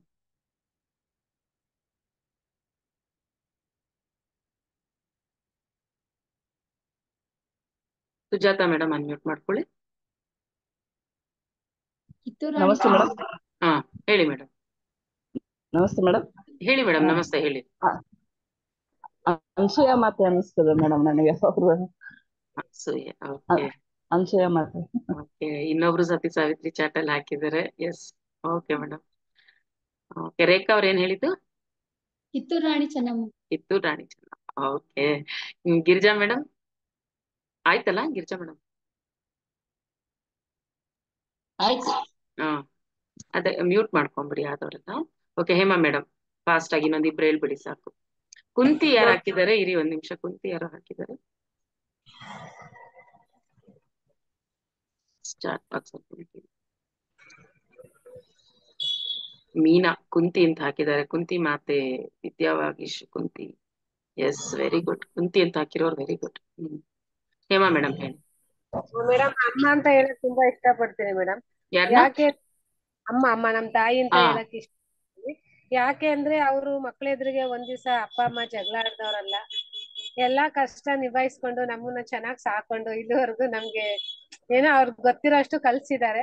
ಅದಕ್ಕೆ ನಮ್ಮ ಅಮ್ಮ ಅಂತ ಹೇಳಕ್ ಇಷ್ಟ ಪಡ್ತೀನಿ. Very good madam, very good, very ನಾವೆಲ್ಲ ಮಕ್ಳಿದಾರೆ ಅಂತ ನೋಡೋದೇ ಇಲ್ಲ, ಕೋಪ ಬಂದ್ರೆ ಮಾತಾಡ್ತಾ ಇರ್ತೀವಿ, ಜಗಳ ಹೌದು. ಮಾಡ್ತೀವಿ. ಅವಾಗ ಅವ್ರ ಹಂಗೆಲ್ಲ ಮಾಡೇ ಇಲ್ಲ. ತುಂಬಾ ಹ್ಮ್ ಚೆನ್ನಾಗಿ ಇಷ್ಟ ನನ್ಗೆ ಅವ್ರು ನಡ್ಕೊಂಡ್ ಬಂದಿರೋ ರೀತಿ, ಅದಕ್ಕೆ ಅಮ್ಮ ಅಂತ ಹೇಳ್ತೀನಿ. Very good madam, very good. Shaila madam. ನಮಸ್ತೆ ಮೇಡಮ್. ನಾನ್ ನಮಸ್ತೆ. ನಮ್ಮ ಅಜ್ಜಿನ ಇಷ್ಟಪಡ್ತೀನಿ ಮೇಡಮ್. ಅಮ್ಮ ಅನ್ನೋದ್ರಲ್ಲಿ ನಮ್ಮ ತಾಯಿ ಅವರನ್ನ. ಓಕೆ. ಅವರು ತುಂಬಾ ಕಷ್ಟದಲ್ಲಿ ಮನೆ ಮ್ಯಾನೇಜ್ ಮಾಡ್ಕೊಂಡು ತುಂಬಾ ಒಂದು ಇದ್ ಮಾಡಿದ್ರು. ನಾನ್ ನಮ್ ತಾಯಿಗ್ ಹೇಳ್ತಾ ಇರ್ತೀನಿ, ನಿಮ್ ತಾಯಿ ರೀತಿ ನೀನ್ ಆಗ್ಲಿಲ್ಲ ಅಮ್ಮ ಅಂತ. ಹಾಗೆ ಅದಕ್ಕೆ ನಮ್ಮ ಅಜ್ಜಿನ ನಾನು ಅಮ್ಮ ಅನ್ನೋದಕ್ಕೆ ಅವ್ರನ್ನ ಇಷ್ಟಪಡ್ತೀನಿ madam. Very good, very good. Gayathri Sridhar unmute ಮಾಡ್ಕೊ. ಮೇಡಮ್ ಝಾನ್ಸಿ ರಾಣಿ ಲಕ್ಷ್ಮೀಬಾಯಿ. ಓಕೆ. ಹ್ಮ್ ನೋಡಿ ಎಷ್ಟು ಜನದ ವ್ಯೂಸ್ ಎಷ್ಟು ತರ ಇದೆ ಅಂತ ಅಂದ್ಬಿಟ್ಟು. ರತ್ನಮ್ಮ ಅವರೇ ಹೇಳಿ. Madam mother Teresa. Mother Teresa. Okay. ಅವ್ರ ಯೂನಿವರ್ಸಿಗೆ ಮದರ್. ಓಕೆ. ಸೊ ಮಾಸ್ಟರ್ಸ್ ಇಲ್ಲಿ ನೋಡಿ ಎಷ್ಟು ಜನ ಬಂದ್ರು. ನಾವು ಗೃಹಿಣಿಯರಿಂದಕ್ಕೆ ಒಬ್ಬೊಬ್ರು ಮನಸ್ಸಲ್ಲಿ ಒಂದೊಂದ್ ತರ. ಈಗ ಒಬ್ರು ಹೇಳಿದ್ರು ಅಜ್ಜಿ ತರ ಇರ್ಬೇಕು, ನಮ್ ತಾಯಿ ಅಜ್ಜಿ ತರ ಆಗ್ಲಿಲ್ಲ ಅಂತ ಹೇಳಿದ್ರು. ಅದು ಎಷ್ಟು ಸತ್ಯದ ಮಾತು ನೋಡಿ. ಒಂದು ಜನರೇಷನ್ ಇಂದ ಇನ್ನೊಂದು ಜನರೇಷನ್ ಹೋಗೋಷ್ಟ್ರಲ್ಲಿ ಎಷ್ಟೆಲ್ಲಾ ಚೇಂಜಸ್ ಆಗ್ಬಿಡತ್ತೆ ನೋಡಿ. ಅದೇ ತಾಯಿ ಕೆಳಗೆ ಮತ್ತೆ ಬೆಳೆದವರು ಈ ತಾಯಿನು. ಆದ್ರೆ ಇವ್ರ ಅಜ್ಜಿ ತರ ಅವ್ರು ಆಗ್ಲಿಲ್ಲ ಅಂತ ಅಂದಾಗ ಅಷ್ಟೊಂದು ಡಿಫ್ರೆನ್ಸ್. ಮೇಡಮ್ ಹ್ಯಾಂಡ್ ರೈಸ್ ಮಾಡಿ, ಯಾರ ಮಾತಾಡಿದ್ದು ಅಜ್ಜಿ ತರ ಇರ್ಲಿಲ್ಲ ಅಂತಂದ್ರಲ್ಲ? ಶೈಲಾ ಅವರ? ಶೈಲಾ ಮೇಡಮ್ ಯಾರು ಹೇಳಿದ್ದೀಗ ಅಜ್ಜಿನೇ ಅಂತಂದಿದ್ದೆ? ಶೈಲಜಾ. ಎಸ್, ಅನ್ಮ್ಯೂಟ್ ಮಾಡ್ಕೊಳ್ಳಿ ಮೇಡಮ್. ಯಾಕೆ ಹಾಗ ಅನ್ನಿಸ್ತು ನಿಮ್ಗೆ ತಾಯಿ ಅಜ್ಜಿ ತರ ಇರ್ಲಿಲ್ಲ ಅಂತ? ಅಂದ್ರೆ ಮೇಡಮ್ ಮನೇಲಿ ಅವಾಗ ತುಂಬಾ ಅವ್ರ ಮನೇಲಿ ತೊಂದ್ರೆ ಇತ್ತು ಮೇಡಮ್. ಆದ್ರೂವೆ ಹೆಣ್ಮಕ್ಳುಗಳು ಮೊಮ್ಮಕ್ಳು ಎಲ್ಲ ಸಮ್ಮರ್ ಹಾಲಿಡೇಸ್ ಹೋದ್ರೆ ಬರ್ತಾರೆ ಅಂದ್ಬಿಟ್ಟು ಒಂದ್ 2 ತಿಂಗಳು ಮುಂಚೆನೆ ಎಲ್ಲಾನುವೆ ಒಂದು ಸಾಮಾನುಗಳಾಗಿರ್ಬೋದು ಒಂದೆಲ್ಲವೇ ಒಂದು ಇದ್ ಸ್ಟಾಕ್ ಮಾಡ್ಕೊಳ್ಳೋದು. ಹೆಣ್ಮಕ್ಳಿಬ್ರು ಹೋದ್ಮೇಲೆ ಬರುವಾಗ ಮೇಡಮ್ ನಮ್ ತಂದೆ ಇದ್ದಾಗ ಹೇಳೋರು, ನಿಮ್ ಮನೇಲಿ ನಿಮ್ ತಾಯಿ ಯಾವಾಗ್ಲೂ ಅಷ್ಟ್ ಕಷ್ಟ ಇದ್ರು ಬರೀ ಕೈಯಲ್ಲಿ ಕಳ್ಸಲ್ವಲ್ಲ ಅಂತ. ಆ ತರ ತಿಂಡಿಗಳು ಮಾಡಿ ಕಳ್ಸೋದು. ಅದು ಏನು ಒಂದ್ ಸರಿಗೆ ಮೇಡಮ್ 15 ಜನ 20 ಜನ ಆಗ್ತಾ ಇದ್ವಿ. ಅಷ್ಟು ಪಾಪ ಅಷ್ಟ್ ಕಷ್ಟದಲ್ಲೂ ತುಂಬಾ ಚೆನ್ನಾಗ್ ಮಾಡೋರು ಮೇಡಮ್. ಆಮೇಲೆ ಆ ಏಜ್ ಅಲ್ಲಿ ಅವ್ರು ಇವಾಗ ಇದ್ದಿದ್ರೆ 90 95 ಗೊತ್ತಿಲ್ಲ. ಆ ಏಜ್ ಅಲ್ಲಿ ಅವ್ರು ಪಾಠ ಹೇಳಿ ಮಂಡ್ಯದಲ್ಲಿ ಮೇಡಮ್ ಪಾಠದ ಪದ್ದಮ್ಮ ಅಂತಾನೆ ಒಂದ್ ನೇಮ್ ತಗೊಂಡ್ಬಿಟ್ಟಿದ್ರು ಆಗ ಆ ಕಾಲದಲ್ಲಿ. ಅಷ್ಟು ಚೆನ್ನಾಗ್ ಪಾಠ ಹೇಳ್ಕೊಡು, ಆ ಸಂಪಾದನೆಯಲ್ಲಿ ಆ ಇದ್ರಲ್ಲಿ ಎಲ್ಲಾ ಉಳಿಸ್ಕೊಂಡು ಅಷ್ಟು ಒಂಥರ ಚಾಲೆಂಜಿಂಗ್ ಆಗಿ ಮಾಡ್ತಾ ಇದ್ರು ಮೇಡಮ್. ಅದನ್ನ ನಾನು ತುಂಬಾ ಜ್ಞಾಪಿಸ್ಕೊತೀನಿ ನಾನು ನಮ್ಮ ಅಜ್ಜಿನ. ಹೌದು, ಎಕ್ಸಾಕ್ಟ್ಲಿ ನೀವ್ ಹೇಳ್ದಂಗೆ ಈಗ ಒಂದು 2 ಜನರೇಷನ್ಸ್ ಹಿಂದಿರೋರಂತೂ ನಾವ್ ಅವ್ರನ್ನ ಯಾವತ್ತೂ ನೆನೆಸ್ಕೊಂತೀವಿ. ನಮ್ಮ ಅಜ್ಜಿರನ್ನ ನಾವು ಅಷ್ಟು ಅವ್ರು ಮಾಡಿದ್ದಾರೆ. ನೀವ್ ಹೇಳ್ದಂಗೆ ಎಲ್ಲಾ ತರ ಮನೇಲಿ ಇದ್ದುಕೊಂಡು ಮನೆ ಕೆಲ್ಸಗಳನ್ನ ನಿಭಾಯಿಸ್ಕೊಂಡು, ಮತ್ತೆ ನಮ್ ತರ ಅವ್ರಿಗೆ ಗ್ರೈಂಡರ್ ಆಗ್ಲಿ ಮಿಕ್ಸಿ ಆಗ್ಲಿ ವಾಷಿಂಗ್ ಮಿಷಿನ್ ಏನು ಇರ್ತಿರ್ಲಿಲ್ಲ. ಅಷ್ಟಷ್ಟು ಜನಗಳನ್ನ ಅಷ್ಟಷ್ಟು ಮಕ್ಳನ್ನ ಹೆತ್ತು ಬಿಟ್ಟುನು ಅಷ್ಟು ಕೆಲ್ಸಗಳು ಮಾಡ್ಕೊಂಡು ಅಷ್ಟು ಗಟ್ಟಿಯಾಗಿರ್ತಿದ್ರು. ಮತ್ತೆ ಎಂತ ಸಂಸ್ಕಾರ ಕೊಡ್ತಾ ಇದ್ರು ಮಕ್ಳಿಗೆ. ಆ ಮಕ್ಳೆಲ್ಲ ಅಷ್ಟು ಸಂಸ್ಕಾರವಂತರಾಗಿನೇ ಇರ್ತಿದ್ರು ಅವಾಗ. ಆದ್ರೂ ಹಂಗ್ ಅವ್ರ ಪೇಶನ್ಸ್ ಯಾವತ್ತೂ ಕಳ್ಕೊಂತಿರ್ಲಿಲ್ಲ. ಅಕಸ್ಮಾತ್ ಪೇಶನ್ಸ್ ಕಳ್ಕೊಂಡ್ ಬೈದಿದ್ರು ಅದು ಒಳ್ಳೇದಾಗಿ ಬೈತಾ ಇದ್ರು, ಒಳ್ಳೇದಕ್ಕೆ ಬೈತಾ ಇದ್ರು. ಆವಾಗಿನ ಮಕ್ಳುನು ಅವ್ರ ಆ ತರ ಬೆಳೆದಿದ್ರಿಂದ ಆ ಮಕ್ಳು ಅದನ್ನ ಕೆಟ್ಟದಾಗಿರೋ ರೀತಿಲಿ ನೋಡ್ತಿರ್ಲಿಲ್ಲ, ತಿರುಗು ಮಾತಾಡ್ತಿರ್ಲಿಲ್ಲ, ಒಂದು ಮಾತು ತಿರುಗು ಮಾತಾಡ್ತಿರ್ಲಿಲ್ಲ. ಆಗಿನ ಮಕ್ಳು ನಾವೇ ಇರ್ಬೋದು ಎಕ್ಸಾಂಪಲ್. ಅಪ್ಪ ಅಮ್ಮ ಏನ್ ಅಂದ್ರುನು ಅಮ್ಮನ ಹತ್ರನಾರು ಒಂದ್ ಸ್ವಲ್ಪ ಮಾತಾಡ್ತೀವಿ ನಾವು ರಿವರ್ಸ್ ಆಗಿ. ಅಪ್ಪ ಅಂದ್ಬಿಟ್ರೆ ಅವ್ರು ಒಂದು ಮಾತಂದ್ರೆ ತಿರ್ಗೂ ಮಾತಾಡಲ್ಲ, ಹೆದರ್ತಾ ಇದ್ವಿ ಮಾತಾಡಕ್ಕೆ ಅಪ್ಪ ಅಂದ್ರೆ. ಅಂದ್ರೆ ಅಂತ ಸಂಸ್ಕಾರ ಅವಾಗೆ ಇರ್ತಾ ಇತ್ತು. ಆದ್ರೆ ಈಗಿನ ಸಂಸ್ಕಾರ ಬರ್ತಾ ಬರ್ತಾ ಬರ್ತಾ ಹೆಂಗಾಗ್ಬಿಟ್ಟಿದೆ ಅಂದ್ರೆ ತಾಯಿ ಸ್ಥಾನಕ್ಕೂ ಮರ್ಯಾದೆ ಇಲ್ಲ, ಮಕ್ಕಳ ಸ್ಥಾನಕ್ಕೂ ಮರ್ಯಾದೆ ಇಲ್ಲ ಅನ್ನೋ ತರ. ಯಾವ್ದಕ್ಕೂ ಡಿಫ್ರೆನ್ಸ್ ಇಲ್ಲ ನಮ್ಗೆ. ತಾಯಿ ಮಗು ಏನ್ ಮಾಡಿದ್ರು ನಾವ್ ಅದಕ್ಕೆ ಎಂಕರೇಜ್ ಮಾಡ್ತಾ ಇರ್ತೀವಿ ಚಿಕ್ಕವ್ರಿಂದಲೇನೆ. ಅವ್ರು ಏನ್ ತಪ್ಪಂದ್ರು ಹೆಸರಿಡ್ ಕರೀಲಿ ಅಥವಾ ತಪ್ಪು ಮಾತಾಡಿರ್ಲಿ, ಕಾಲಲ್ಲಿ ಹೊಡ್ತಿರ್ಲಿ, ಏನೇ ಮಾಡಿರ್ಲಿ, ಒಂದು ಪಕ್ಕದಲ್ಲಿರೋ ಮಗುಗ್ ಹಿಂಸೆ ಕೊಡ್ತಾ ಇರ್ಬೋದು, ಹೊಡಿತಾ ಇರ್ಬೋದು, ಆಗ್ಲೂ ಈ ತಾಯಿ ಬಾಯಿಂದ ಅದು ತಪ್ಪು, ಹಂಗ್ ಮಾಡ್ಬಾರ್ದು ಅಂತ ಹೇಳೋದೇ ಇಲ್ಲ. ಈಗ ಅದಂತೂ ನನ್ ಕಣ್ಣಲ್ಲಿ ತುಂಬಾನೇ ನೋಡಿದೀನಿ ಆ ತರ ತಾಯಂದ್ರನ್ನ. ಇದು ತುಂಬಾ ಕೆಟ್ಟ ಸಂಸ್ಕಾರ ಮಕ್ಳಿಗೆ ನಾವು ಕೊಡ್ತಾ ಇರೋದು. ಯಾಕೆ ಅವ್ರ ಮಕ್ಳು ಮಾತ್ರ ಮಕ್ಳು, ಬೇರೆಯವ್ರ ಮಕ್ಳು ಮಕ್ಳಲ್ಲ. ಈ ತರ ಎಷ್ಟೋ ಜನದ ಈಗಿನ ಒಂದು ಹೆಣ್ಣು ಮಕ್ಳು ತುಂಬಾನೇ ಈ ತರದ ಮಕ್ಳು ಇದ್ದಾರೆ. ಸೊ ದಯವಿಟ್ಟು ಈ ತರ ನೇಚರ್ ಯಾರಿದ್ರು ನಿಮ್ಮ ಮಕ್ಳಿಗೂ ಈ ತರ ನೇಚರ್ ಹೇಳ್ಕೊಡ್ಬೇಡಿ. ಚಿಕ್ಕಂದ್ರೆ ಅದೇನಾಗಿದೆ, ಎಲ್ಲ ಐಸೋಲೇಟೆಡ್ ಫ್ಯಾಮಿಲೀಸ್, ಬರೀ ಗಂಡ ಹೆಂಡತಿ ಒಂದ್ ಮಗು ಇಷ್ಟನೇ ಇರ್ತಾರೆ. ಬಿಟ್ರೆ ಆ ಯಾವ ಅಡ್ಜಸ್ಟ್ಮೆಂಟು ಬರ್ತಾ ಇಲ್ಲ ಅವ್ರಿಗೆ. ಏನು ಗೊತ್ತಿಲ್ಲ, ಸಂಸ್ಕಾರ ಅನ್ನೋದೇ ಗೊತ್ತಿಲ್ಲ. ಯಾಕಂದ್ರೆ ಮನೇಲಿ ಹಿರಿಯರ್ ಇಲ್ಲ. ಇನ್ ಕೇಸ್ ಹಿರಿಯರ್ ಇದ್ರೂನು ಅವ್ರು ಬಿಸಿಲ್, ಅವ್ರು ಟಿವಿ ನೋಡೋದಾಯ್ತು, ಅವ್ರು ಕಿಟಿ ಪಾರ್ಟಿಗಳಿಗೆ ಹೋಗೋದು, ಅವ್ರದ್ದು ಅದೇ ಸಂಸ್ಕಾರ. ಈಗ ಬರ್ತಾ ಬರ್ತಾ ಏನಾಗಿದೆ, ದೊಡ್ಡವ್ರು ಇದ್ರೂನು ಅವರು ಅದೇ ಮಾಡ್ತಾ ಇದ್ದಾರೆ. ಯಾರಿಗೂ ಬಿಡುದಿಲ್ಲ, ಮಕ್ಳನ್ನ ನೋಡ್ಕೊಳ್ಳೋ ಬಿಡುದಿಲ್ಲ. ಆದ್ರೆ ಮುಂಚೆ ಹೇಗಿರ್ತಿತ್ತು, ತಾಯಿಯ ಮೊದಲ ಗುರು ಅಂತ ಹೇಳ್ತಾ ಇದ್ರು. ಮುಂಚೆ ಎಲ್ಲ ಅಲ್ವಾ, ಏನು ಮಕ್ಳಿಗೆ ನಾವ್ ಹೇಳ್ಕೊಡ್ಬೇಕು ಅಂದ್ರೂ ತಾಯಿ ಆದವಳೆ ಹೇಳ್ಕೊಡ್ತಾ ಇದ್ಲು. ಆದ್ರೆ ಈಗ ಹುಟ್ಟದಾಗಿಂದಾನೇನೆ ಡೇ ಕೇರ್ಗೆ ಹಾಕ್ಬಿಡೋದು, ಯಾರ್ದೋ ಕೆಳಗೆ ಬೆಳೆಯೋಕ್ ಬಿಡೋದು. ಎಲ್ಲಿಂದ ಬರುತ್ತೆ, ಯಾವ ಸಂಸ್ಕಾರ ಬರುತ್ತೆ? ಅದು ನಮ್ ಸಂಸ್ಕಾರ ಬರೋದೇ ಇಲ್ಲ. ಆ ಕೆಲಸದವ್ರು ಏನ್ ನೋಡ್ಕೊಂಡ್ರು ಅವ್ರ ಸಂಸ್ಕಾರನೇ ಬರುತ್ತೆ, ಅಥವಾ ಡೇ ಕೇರ್ ಅಲ್ಲಿ ಯಾರು ಏನ್ ನೋಡ್ಕೊಂಡಿದ್ರು ಅವ್ರ ಸಂಸ್ಕಾರನೇ ಬರ್ತಾ ಹೋಗ್ತಾ ಇರುತ್ತೆ. ಸೊ ಈಗ ನಾವು ಚಿಕ್ಕ ಮಕ್ಳನ್ನ ತಾಯಿ ಆದವಳು ನೋಡ್ಕೊಳಕ್ ಆಗದೆ ಆ ತರ ಡೇ ಕೇರ್ಗಳಿಗೆ ಹಾಕ್ಬಿಡೋದು, ಹಾಸ್ಲಿಗೆ ಹಾಕ್ಬಿಡೋದು, ಈ ತರ ಎಲ್ಲ ಈ ಮಾಡರ್ನೈಸೇಷನ್ ಅಂತ ಹೋಗ್ತಾ ಹೋಗ್ತಾ ನಾವು ಎಲ್ಲಿಗೋ ಹೋಗ್ತಾ ಇದೀವಿ. ಆ ತರ ಮಕ್ಳನ್ನ ಅಲ್ಲಿ ದೂರ ಹಾಕಿದಾಗ ಅವ್ರಿಗೊಂದು ಆ ಬಾಂಡಿಂಗ್ ಇರಲ್ಲ. ಪ್ರೀತಿ ಅಂದ್ರೇನು, ಪ್ರೇಮ ಅಂದ್ರೇನು, ಅವರ ಒಂದು ಆ ಸಂಸ್ಕಾರ ಅನ್ನೋದೇ ಅವ್ರಿಗೆ ಗೊತ್ತಿಲ್ಲ, ಅವ್ರ ರೆಸ್ಪಾನ್ಸಿಬಿಲಿಟಿ ಏನನ್ನೋದು ಗೊತ್ತಾಗ್ತಾ ಇಲ್ಲ. ಅದಕ್ಕೆ ಏನ್ ಮಾಡ್ತಾರೆ, ಆರಾಮಾಗಿ ಏಜ್ ಆಗ್ತಾ ಆಗ್ತಾ ಅಪ್ಪ ಅಮ್ಮನ ವೃದ್ಧಾಶ್ರಮದಲ್ಲಿ ಬಿಟ್ಬಿಡ್ತಾರೆ. ಬೇಡವೇ ಬೇಡ ಅವರಿಗೆ, ಇವ್ರಿಗೂ ಆ ಬಾಂಡಿಂಗ್ ಇಲ್ಲ, ಅವ್ರು ಬೇಡ, ಅವ್ರು ನಮ್ಮನ್ನ ಹಾಸ್ಲಿಗೆ ಬಿಟ್ರು ನಾವು ವೃದ್ಧಾಶ್ರಮಕ್ಕೆ ಬಿಡ್ತೀವಿ ಅನ್ನೋ ಲೆವೆಲ್ಗೆ ಈಗ ಹೋಗಿದೆ. ಅಂದ್ರೆ ನಾನು ಆಗ್ಲೇ ಏನಕ್ಕೆ ಕೇಳ್ದೆ, ಗೃಹಿಣಿ ಅಂದ ತಕ್ಷಣ ನಿಮ್ಗೆ ಯಾರ್ ಜ್ಞಾಪಕ ಬರ್ತಾರೆ, ಅಥವಾ ಒಂದು ಒಳ್ಳೆಯ ಆದರ್ಶ ತಾಯಿ ಅಂದ್ರೆ ಯಾರ್ ಜ್ಞಾಪಕ ಬರ್ತಾರೆ ಅಂತ ನಾನು ಏನಕ್ಕೆ ಕೇಳ್ದೆ ಅಂದ್ರೆ, ಮಹಾಭಾರತದಲ್ಲಿ ನಾವು ನೋಡಿರ್ಬಹುದು, ಕುಂತಿನೂ ನೋಡಿದೀವಿ, ಇವಳನ್ನ ಗಾಂಧಾರಿನೂ ನೋಡಿದೀವಿ. ಆಗ್ಲೇ ಅದಕ್ಕೆ ಕುಂತಿ ಅಂತ ಆನ್ಸರ್ ಕೊಟ್ಟವ್ರಿಗೆ ಗುಡ್ ಅಂತಂದಿದ್ ನಾನು. ಯಾಕೆಂದ್ರೆ ಅಲ್ಲಿ ಇಬ್ರುನು ನೋಡಿದೀವಿ, ಒಂದೇ ವಾತಾವರಣದಲ್ಲೇ ಇರೋರಲ್ಲಿ ಅಲ್ವಾ. ಕುಂತಿನೂ ಆ ಮನೆಗೆ ಸೊಸೆ, ಧೃತರಾಷ್ಟ್ರನ ಹೆಂಡತಿ ಇವಳು ಗಾಂಧಾರಿನೂ ಅದೇ ಮನೆಗೆ ಸೊಸೆ. ಆದ್ರೆ ಅವ್ರಿಬ್ರಲ್ಲಿ ಎಷ್ಟು ಡಿಫ್ರೆನ್ಸ್ ಇತ್ತು, ಅವ್ರಿಬ್ರು ಮಕ್ಳನ್ನ ಬೆಳೆಸಿದ ರೀತಿ ಎಷ್ಟು ಡಿಫ್ರೆನ್ಸ್ ಇತ್ತು. ಅಲ್ಲಿ ಗಾಂಧಾರಿ ಕಣ್ಣಿಗೆ ಬಟ್ಟೆ ಕಟ್ಕೊಂಡಿದ್ಲು, ಯಾವ್ದು ಕಟ್ಕೊಂಡಿದ್ಲೋ ಗೊತ್ತಿಲ್ಲ, ಆದ್ರೆ ಆ ಒಂದು ಮೋಹ ಅನ್ನೋದು ತುಂಬಾನೇ ಇತ್ತು ಅವಳಲ್ಲಿ. ಮಕ್ಕಳ ಮೇಲೆ ಇರೋ ಮೋಹದಿಂದ ಅವಳೇನ್ ಮಾಡಿದ್ಲು, ಅಲ್ಲಿ ಅವಳು ಯೂಸ್ ಮಾಡಿದ್ದು ಮೋಹ, ಫುಲ್ ಮೋಹದಿಂದಾನೇ ತುಂಬಿರ್ತಿತ್ತು. ಮಕ್ಳು ಏನೇ ಮಾಡಿದ್ರು ಅದು ಒಳ್ಳೇದು ಅನ್ನೋ ತರನೇ ಸಪೋರ್ಟ್ ಮಾಡ್ತಾ ಇದ್ಲು. ಆದ್ರೆ ಇಲ್ಲಿ ಕುಂತಿ ಅಲ್ಲ, ಧರ್ಮದ ರೀತಿಯಲ್ಲಿ ಮಕ್ಳನ್ನ ಬೆಳೆಸ್ತಾ ಇದ್ಲು, ಧರ್ಮದ ಕಡೆ. ಯುದ್ಧಕ್ಕೆ ಹೋಗುವಾಗ ಪಾಂಡವರು ಬಂದು ತಾಯಿದ ಆಶೀರ್ವಾದ ಕೇಳಿದ್ರೆ ಕುಂತಿ ಏನ್ ಆಶೀರ್ವಾದ ಮಾಡಿರ್ಬಹುದು, ನೀವು ಗೆಲ್ಲು ಬನ್ನಿ ಅಂತಲ್ಲ ಅವಳು ಅಂದಿದ್ದು, ಧರ್ಮ ಗೆಲ್ಲಲಿ, ಧರ್ಮ ಎಲ್ಲಿರುತ್ತೋ ಅದು ಗೆಲ್ಲಲಿ ಅಂತ ಆಶೀರ್ವಾದ ಮಾಡಿದ್ಲು. ಅಂದ್ರೆ ಅವ್ರ ಮಕ್ಳು ಧರ್ಮದಲ್ಲಿ ಇದಾರೋ ಬಿಟ್ಟಿದಾರೋ ಅದು ಬೇರೆ ಪ್ರಶ್ನೆ. ಅಂದ್ರೆ ಅಲ್ಲಿ ಅವಳ ಇಂಟೆನ್ಷನ್ ಇದ್ದಿದ್ದೇನು, ಧರ್ಮ ಯಾವಾಗ್ಲೂ ಗೆಲ್ಲಬೇಕು, ಆ ತರನೇ ಆಶೀರ್ವಾದ ಮಾಡಿದ್ದು. ಆ ತರ ಬೆಳೆಸಿರೋ ಮಕ್ಳು ಪಾಂಡವ್ರನ್ನ ನಾವ್ ಇವಾಗ್ಲೂ ನೆನೆಸ್ಕೊಂತೀವಿ. ಅದೇ ಕೌರವರು ಬರೀ ಕ್ರೌರ್ಯದಲ್ಲೇ ಬೆಳೆದ್ರು, ಅದನ್ನ ಇಂಡೈರೆಕ್ಟ್ ಆಗಿ ಪೇರೆಂಟ್ಸ್ ಆದವರು ಎಂಕರೇಜ್ ಮಾಡ್ತಾನೆ ಬಂದ್ರು ಆ ಕ್ರೌರ್ಯತೆನ. ಹಾಗಾಗಿ ಅವರು ಆ ತರನೇ ಬೆಳೆದ್ರು. ಸೊ ಅದಕ್ಕೆ ಏನು ಇಲ್ಲಿ ಅವ್ರಿಬ್ರಿಂದ ನಾವು ಕಲಿಬೇಕಾಗಿರೋದೇನು, ಕುಂತಿಯಿಂದ ಧರ್ಮಯುಕ್ತವಾಗಿ ಮಕ್ಕಳನ್ನ ಬೆಳೆಸ್ಬೇಕು, ಮೋಹಯುಕ್ತವಾಗಿ ಬೆಳೆಸಬಾರ್ದು. ಆ ಕಣ್ಣಿಗೆ ಕಟ್ಕೊಂಡಿದ್ದವಳು ಏನು, ಆ ಮೋಹನೇ ಕಣ್ಣಿಗೆ ಕಟ್ಕೊಂಡ್ಬಿಟ್ಟಿದ್ಲು ಗಾಂಧಾರಿ ಅನ್ನೋದು. ಸೊ ಹಾಗಾಗಿ ಮಕ್ಳು ಆ ತರ ಬೆಳಿತಾ ಬಂದ್ರು. ಇಲ್ಲಿ ನಾನು ಏನಕ್ಕೆ ಹೇಳ್ತಾ ಬಂದ್ರೆ ಅಂದ್ರೆ, ಮುಂಚೆ ಒಂದು ಗೃಹಿಣಿನ ನೋಡ್ತಿದ್ದಂಗೆ ಅವಳಿಗೆ ಮರ್ಯಾದೆ ಕೊಡ್ಬೇಕು ಅನ್ನೋ ತರ ಅನ್ನಿಸ್ತಾ ಇತ್ತು. ಯಾರೇ ಬಂದು ನೋಡಿದ್ರು ಒಂದು ಮರ್ಯಾದೆ, ಆ ಗೃಹಿಣಿ ಅಂತಂದ್ರೆ ಆ ಒಂದು ಮುಖ ಲಕ್ಷಣಗಳಿರ್ಬೋದು, ನಡ್ಕೊಳ್ತಿರೋ ರೀತಿ ಇರ್ಬೋದು, ಅವ್ರು ಡ್ರೆಸ್ ಮಾಡ್ಕೊಂಡಿದ್ ರೀತಿ ಇರ್ಬೋದು, ಆ ತರ ಯಾರು ನೋಡಿ ಕೈ ಮುಗಿಬೇಕು ಅನ್ನೋ ತರ ಇರ್ತಾ ಇದ್ರು. ಆದ್ರೆ ಈಗಿನ ಗೃಹಿಣಿಯರು ಇರೋ ರೀತಿ, ಅವರು ಮರ್ಯಾದೆ ಬೇರೆಯವ್ರಿಗೆ ಕೊಡಲ್ಲ, ಬೇರೆಯವ್ರಿಗೂ ಅವ್ರನ್ನ ಮರ್ಯಾದೆ ಕೊಡ್ಬೇಕು ಅಂತಾನು ಅನ್ಸಲ್ಲ. ಆ ತರ ನಡವಳಿಕೆ ಇರುತ್ತೆ. ಪೇಶನ್ಸ್ ಅನ್ನೋದು ಎಲ್ಲೂ ಇಲ್ಲ. ಎಲ್ಲಾ ಕಡೆ ದುಡಿತಾ ದುಡಿಮೆ. ನೆಸೆಸಿಟಿ ಇರೋರು ದುಡಿಲಿ, ಬೇಡ ಅನ್ನಲ್ಲ. ಈಗ ಗಂಡ ಒಬ್ರೇ ಹೋಗ್ತಿರ್ತಾರೆ, ಸಾಲಲ್ಲ, ಈಗಿನ ಕಾಲಕ್ಕೆ ಒಬ್ರದ್ದು ಸಂಪಾದನೆ ಸಾಲಲ್ಲ, ಇನ್ನೊಬ್ರದ್ದು ಅನಿವಾರ್ಯತೆ ಇದ್ದಾಗ ಹೋಗ್ಬೇಕು. ಅದು ಬಿಟ್ಟು ಈಗ ಏನಾಗಿದೆ, ನಾನು ಓದಿರೋದೇ ಓದಕ್ಕೆ. ಮುಂಚೆ ಎಲ್ಲ ಸ್ಕೂಲಿಗೆ ಮಕ್ಳನ್ನ ಯಾಕೆ ಕಳಿಸ್ತಾ ಇದ್ರು, ಜ್ಞಾನಾರ್ಜನೆಗೆ ಅಂತ ಕಳಿಸ್ತಾ ಇದ್ರು, ಒಂದು ಜ್ಞಾನ ಬೇಕು ಅಂತ ಕಳಿಸ್ತಾ ಇದ್ರು.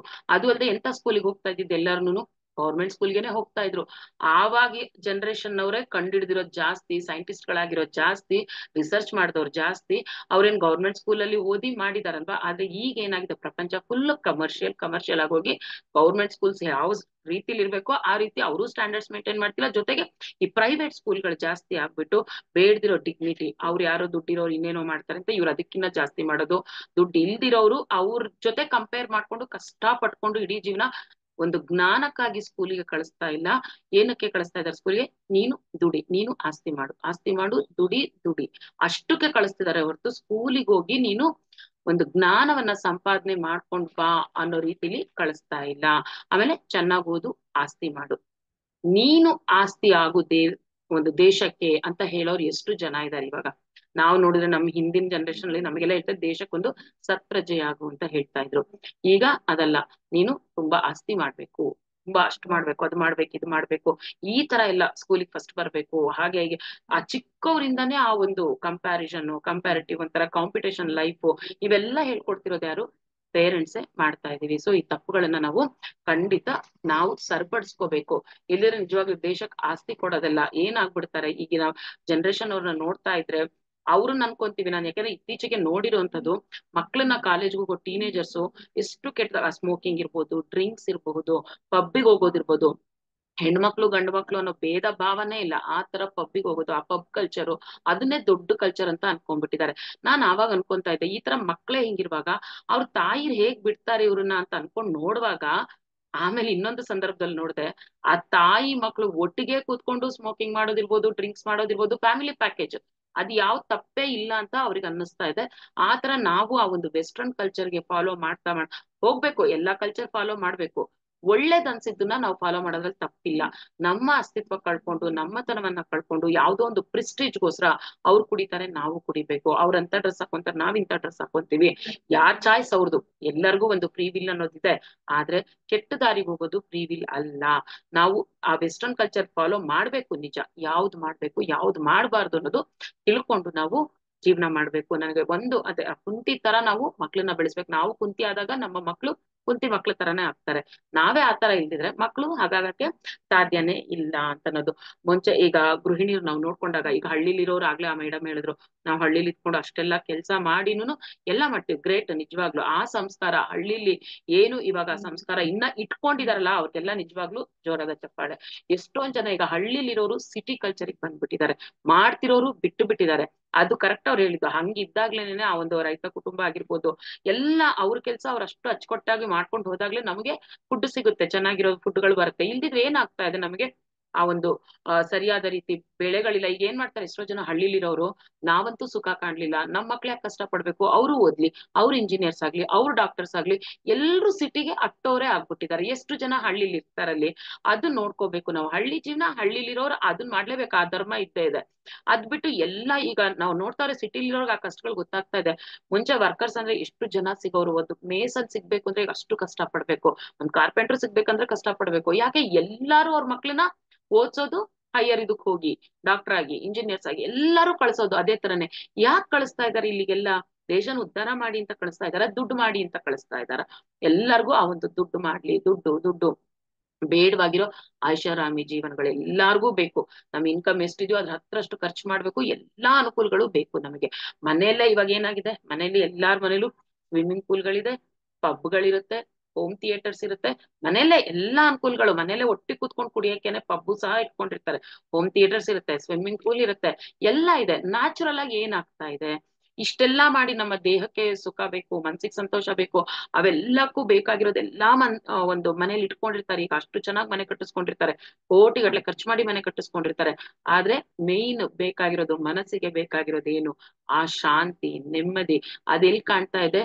ಆ ದೇವ್ರ ಮನೆ ಇರ್ಬೋದು, ಆ ಧ್ಯಾನ ಮಂದಿರ ಇರ್ಬಹುದು, ಎಲ್ರು ಕೂತ್ಕೊಂಡು ಒಂದು ಊಟ ಮಾಡೋ ಇದು ಎಲ್ಲಾರು ಕೂತ್ಕೊಂಡು ಊಟ ಮಾಡುವಂತಹ ಒಂದು ಸಂಸ್ಕಾರ ಇರಬಹುದು. ಬೆಳಗ್ಗೆ ಎದ್ದ ತಕ್ಷಣ ಆ ತುಳಸಿ ಪೂಜೆ ಮಾಡ್ತಾ ಇದ್ದಿದ್ದು. ಮುಂಚೆ ತುಳಸಿ ತೀರ್ಥ ತಗೊಳ್ದೆ ಇನ್ಯಾವುದೂ ಮಾಡ್ತಿರ್ಲಿಲ್ಲ, ಗೋ ತೀರ್ಥ ತಗೊಂತಾ ಇದ್ರು, ಗೋಮಾತೆ ಪೂಜೆ ಮಾಡ್ತಾ ಇದ್ರು. ಎಷ್ಟು ಒಂದು ಆ ಸಂಸ್ಕಾರ ಅಂದ್ರೆ ಅಷ್ಟು ಅದೆಲ್ಲ ಒಂಥರ ತುಂಬಾ ಶಿಸ್ತುಬದ್ಧವಾಗಿರ್ತಿತ್ತು. ಆದ್ರೆ ಈಗ ಬೆಳಗ್ಗೆ ಎದ್ದ ತಕ್ಷಣ ಮೊಬೈಲ್ ಜೀವನ, ರಾತ್ರಿ ಮನೆಗ್ ಬರೋದೇ ಅರ್ಧ ರಾತ್ರಿ ಆಗಿರುತ್ತೆ. ಹೆಂಗಸ್ರು ಎಷ್ಟು ಸಿಟಿಲಿರೋರು, ಸಿಟಿ ಕಲ್ಚರ್ ತುಂಬಾ ಜನಕ್ಕೆ ಗೊತ್ತಿರುತ್ತೆ. ಈಗ ಹೆಂಗಸ್ರು ಪಬ್ಬಿಗೆ ಹೋಗೋದು, ಕೆಲ್ಸದ ಹೆಸರಲ್ಲಿ ಮೀಟಿಂಗ್ ಗಳಿಗೆ ಹೋಗೋದು, ಅರ್ಧ ರಾತ್ರಿ ಆದ್ಮೇಲೆ ಮನೆಗ್ ಬಂದ್ರೆ ನಿದ್ದೆ ಮಾಡೋದು ಯಾವಾಗ? ಬೆಳಗ್ಗೆ ಎದ್ದು ಕೆಲ್ಸ ಮಾಡಕ್ಕೂ ಅವ್ರಿಗೆ ಇಂಟ್ರೆಸ್ಟ್ ಇರಲ್ಲ. ಎದ್ದಾಗಿಂದ ಅದೇ ಬಿಸಿ ಲೈಫ್. ಮಕ್ಳನ್ ವಿಚಾರ್ಸಕ್ಕೂ ಟೈಮ್ ಇರಲ್ಲ. ಎಲ್ಲಾರ ಮನ್ಲೂ ಸಿಡಮಿಡ ನಗ್ನಗ್ತಾ ಮಾತಾಡೋ ಅವ್ರದೇ ಆದ ಬಿಸಿಲಿ ಇರ್ತಾರೆ, ಮಕ್ಳು ಅವ್ರದೇ ಆಗಿದ್ ಬಿಸಿಲಿ ಅವ್ರು ಇರ್ತಾರೆ. ಸೊ ಇಬ್ರಿಗಲ್ಲಿ ಡೈರೆಕ್ಟ್ ಕಾಂಟ್ಯಾಕ್ಟೇ ಇಲ್ಲ, ಮಾತಾಡಕ್ ಯಾರಿಗೂ ಟೈಮ್ ಇಲ್ಲ. ಮಕ್ಳು ಅವ್ರದೇ ಅಸೈನ್ಮೆಂಟ್ಸ್ ಅಲ್ಲಿ ಅವ್ರು ಬಿಸಿ, ತಾಯಿ ಆದಳು ಅವಳು ವರ್ಕ್ ಅಲ್ಲಿ ಅವ್ರು ಬಿಸಿ. ಸೊ ಇದನ್ನ ಒಂದ್ ಸ್ವಲ್ಪ ಯೋಚನೆ ಮಾಡಿ, ನಿಜವಾಗ್ಲೂ ನಾನ್ ಕೆಲ್ಸಕ್ಕೆ ಹೋಗ್ಬೇಕಾ? ಅದಕ್ಕೆ ಎಷ್ಟು ಅವಶ್ಯಕತೆ ಇದೆ ಆ ಕೆಲ್ಸಕ್ಕೆ ಹೋಗೋದು? ತುಂಬಾ ಅವಶ್ಯಕತೆ ಇದ್ರೆ ಹೋಗ್ಲಿ, ಬೇಡ ಅನ್ನಲ್ಲ. ಎಲ್ಲ ಇದ್ದು ಒಂದು ಇನ್ಕಮ್ ಇದ್ದಾಗ ಗಂಡಂದು ಹೋಗೋದು ನೆಸೆಸಿಟಿ ಇದೆಯಾ? ನಮ್ಮ ಮಗುನ ನಾನೊಂದು ಸತ್ಪ್ರಜೆಯಾಗಿ ಮಾಡ್ತೀನಿ, ಒಳ್ಳೆ ಅಂಶಗಳನ್ನ ಮಗು ಹೇಳ್ಕೊಡ್ತೀನಿ ಅನ್ನೋದು ನಾವು ತಿಳ್ಕೊಂಡು ಆ ಮಕ್ಳನ್ನ ಬೆಳೆಸ್ಬೇಕು ಅನ್ನೋದು ನನ್ನ ಉದ್ದೇಶ. ಫ್ರೆಶ್ ಫುಡ್ ಯಾರು ಮಾಡ್ತಾ ಇದಾರೆ? ಟೈಮೇ ಇಲ್ಲ ಈಗ. ಸೊ ಆರ್ಡರ್ ಮಾಡೋದು, ತರಿಸ್ಕೋ ಹೋಟ್ಲಿಂದ, ಇಲ್ಲ ಅಡ್ಗೆಯವ್ರನ್ನ ಇಟ್ಬಿಡು. ಅಡ್ಗೆಯವರು ಅವ್ರು ಯಾವ ಒಂದು ಭಾವನೆಯಿಂದ ಮಾಡ್ತಾ ಇರ್ತಾರ ಅಡ್ಗೆ ಗೊತ್ತಿಲ್ಲ, ಅದನ್ನ ಮಕ್ಳಿಗೆ ತಿನ್ಸೋದು. ತಾಯಿ ಆದವಳು ಆ ಪ್ರೀತಿಯಿಂದ ಮಾಡೋದು, ಆ ಭಾವನೆಯಿಂದ ಮಾಡೋದು ಯಾರು ಮಾಡಕ್ಕೆ ಸಾಧ್ಯ ಇಲ್ಲ. ಅವ್ರು ಯಾರು ಮಾಡಿದ್ರು ದುಡ್ಡುಗೋಸ್ಕರ ಮಾಡ್ತಾರೆ, ಕಮರ್ಷಿಯಲ್ ಆಗಿ ಮಾಡ್ಕೊಂಡು ಹೋಗ್ತಾ ಇರ್ತಾರೆ. ಸೊ ಮೇನ್ ಅಲ್ಲೇ ಹೋಯ್ತು, ಅಲ್ಲಿ ತಾಯಿ ಮಕ್ಳ ಸಂಬಂಧ ಅದ್ರಲ್ಲೇನೆ ಹೋಗ್ಬಿಡ್ತಾ ಇದೆ. ಆ ಪ್ರೀತಿ ಅನ್ನೋದು, ಪ್ರೀತಿಯಾಗಿ ತಿನ್ಸಕ್ ಟೈಮ್ ಇಲ್ಲ, ತಿಂದ್ರೆ ತಿನ್ಲಿ ಬಿಟ್ರೆ ಬಿಡ್ಲಿ ಹಾಕಿ ಬಿಡ್ತಾ ಇರ್ತಾರೆ ಅಷ್ಟೇ ಅಲ್ವಾ. ಸೊ ಮತ್ತೆ ಮನೆ ಮುಂದೆ ಬೆಳಗ್ಗೆ ಎದ್ದ ತಕ್ಷಣ ರಂಗೋಲಿ ಇಡುವಂತದ್ದು, ಬೆಳಗ್ಗೆ ಎದ್ದ ತಕ್ಷಣ ಸ್ನಾನ ಮಾಡ್ಕೊಂಡ್ ಬರುವಂತದ್ದು. ಈಗ ರಂಗೋಲಿ ಮನೆ ಮುಂದೆ ಬಿಡೋದಕ್ಕಿಂತ ಮೈ ತುಂಬಾ ಟ್ಯಾಟುಗಳು ಹಾಕೊಳ್ಳೋದೇ ಜಾಸ್ತಿ ಆಗೋಗ್ಬಿಟ್ಟಿದೆ ಅಲ್ವಾ. ಎಷ್ಟು ಮುಂಚೆ ಮನೆ ಮುಂದೆ ರಂಗೋಲಿ ಹಾಕೋವರೆಗೂ ನಾವ್ ಯಾವ ಕೆಲ್ಸನೂ ಮಾಡ್ತಿರ್ಲಿಲ್ಲ, ತಕ್ಷಣ ಫಸ್ಟ್ ಕೆಲ್ಸ ಅದಿತ್ತು. ಈಗ ರಂಗೋಲಿ ಹಾಕಿದ್ರು ಅವಮಾನ, ರಂಗೋಲಿ ಹಾಕದವ್ರು ನೋಡ್ ಆಡ್ಕೊಳ್ಳೋದು, ಫ್ಲಾಟ್ಸ್ ಸಂಸ್ಕಾರ ಬಂದ್ಬಿಟ್ಟಿದೆ ಎಲ್ಲಾ ಕಡೆ, ಅಪಾರ್ಟ್ಮೆಂಟ್ಗಳ ಜೀವನ. ಸೊ ನಾ ಹೇಳ್ದಂಗೆ ಈ ಟ್ಯಾಟೂ ಜೀವನ ಬಂದ್ಬಿಟ್ಟಿದೆ. ಎಲ್ಲ ಒಂಥರ ಜನಗಳಿಗೆ ಏನಾಗ್ತಿದೆ ಅಂದ್ರೆ ಕನ್ಫ್ಯೂಷನ್ ಸ್ಟಾರ್ಟ್ ಆಗೋಗ್ಬಿಟ್ಟಿದೆ, ಯಾವ್ದ್ ಸರಿ ಯಾವ್ದ್ ತಪ್ಪು. ಈ ತರ ಸಂಸ್ಕಾರ ಇದ್ರೆ ಅವ್ರನ್ನೇನೋ ಒಂಥರ ಡಿಗ್ರೇಡ್ ಮಾಡಿ ಕೆಳಗಿನ ಮಟ್ಟದಲ್ಲಿ ನೋಡ್ತಾರೇನೋ ಅನ್ನುವಂತಹ ಅಳುಕು ಮಕ್ಳಿಗೆ ಇದ್ದೇ ಇದೆ.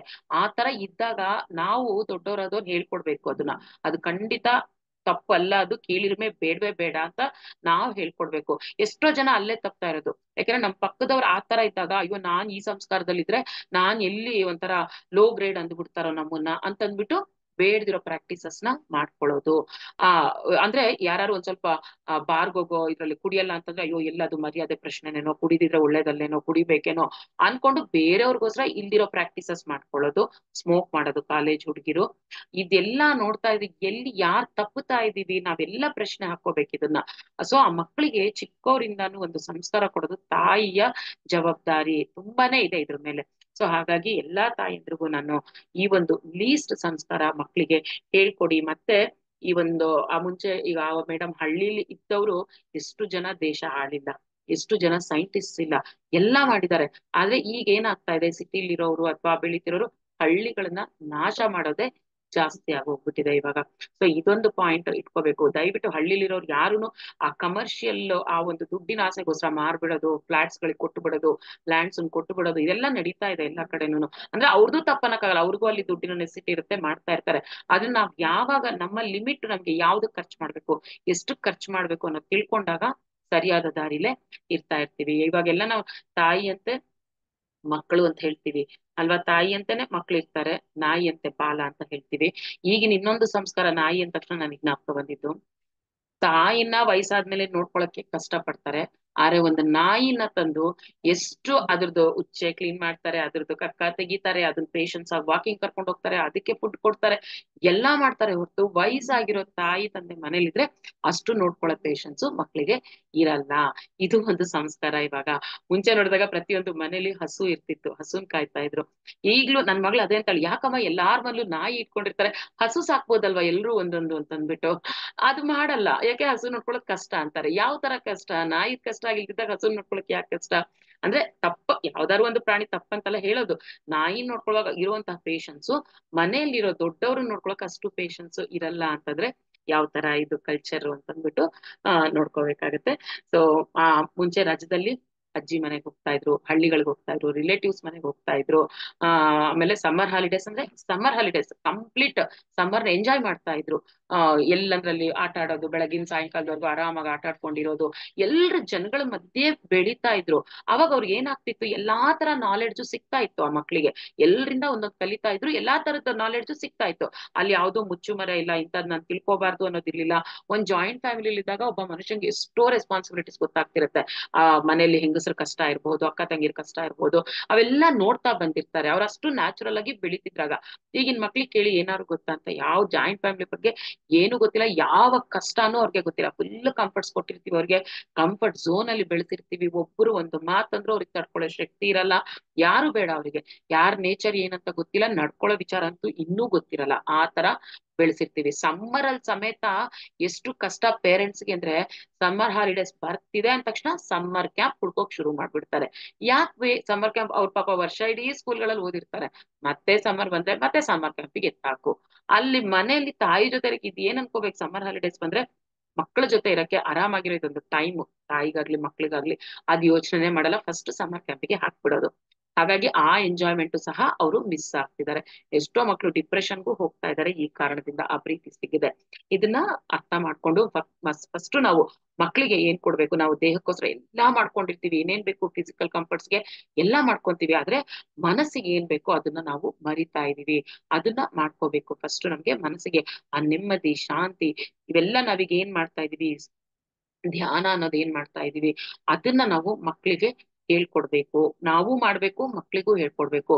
ಮದ್ವೆ ಆಗೋ ಹೆಣ್ಣು ಮಕ್ಳಿಗಂತೂ ಕಂಪಲ್ಸರಿ ಇದನ್ನ ದಯವಿಟ್ಟು ಹೇಳ್ಕೊಡಿ. ಮದ್ವೆ ಮಾಡಿ ಕಳಿಸುವಾಗ ಎಲ್ಲದನ್ನು ನಾವು ಹೇಳ್ಕೊಡ್ಬೇಕು. ಫಸ್ಟೇ ದೊಡ್ಡವರಾದ್ಮೇಲೆ ಹೇಳಿದ್ರೆ ಯಾರು ಬಗ್ಗಲ್ಲ. ಹಾಗಾಗಿ ಚಿಕ್ಕವರಿಂದನೂ ನಾವು ಅವರಿಗೆ ಈ ಮೌಲ್ಯಗಳನ್ನ, ಅಂದ್ರೆ ಹೆಣ್ಣು ಗಂಡು ಭೇದ ಭಾವ ಮಾಡಿ ಅಂತಲ್ಲ, ಆದ್ರೆ ಮೇನ್ ತಾಳ್ಮೆ ಹೆಣ್ಣು ಮಕ್ಳಿಗೆ ಇರ್ಬೇಕಾಗುತ್ತೆ. ಸೊ ಆ ತಾಳ್ಮೆನ ಅವ್ರಿಗೆ ಹೇಳ್ಕೊಡ್ತಾ ನಾವು ಫಸ್ಟ್ ಆ ಒಂದು ಸಂಸ್ಕಾರ ಅನ್ನುವಂತ ಗೊಬ್ಬರ ನಾವು ಅವ್ರಿಗೆ ಹಾಕ್ತಾ ಇರ್ಬೇಕು.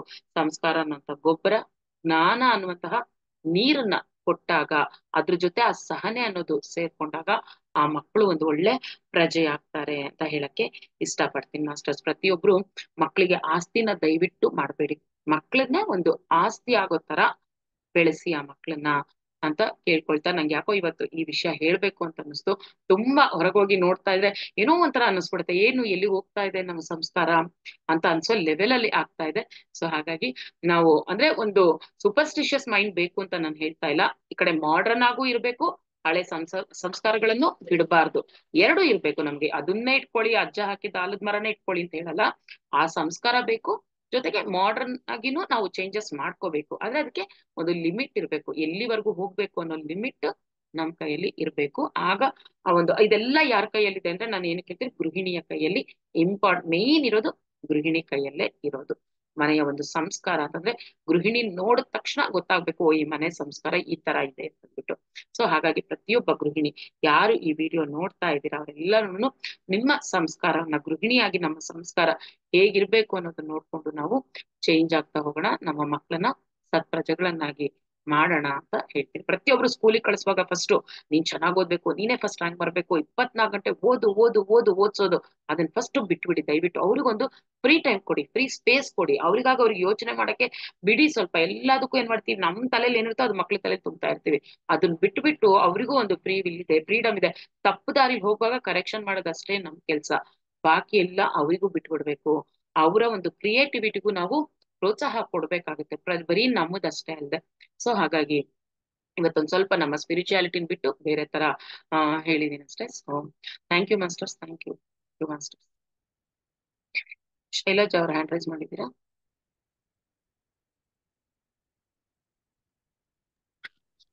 ಇಲ್ಲ ಮೇಡಮ್, ಆಗ್ ಮಾಡಿದ್ದದ್ದು ಅದು. ಹೌದು, thank you. Okay masters, thank you masters, thank you.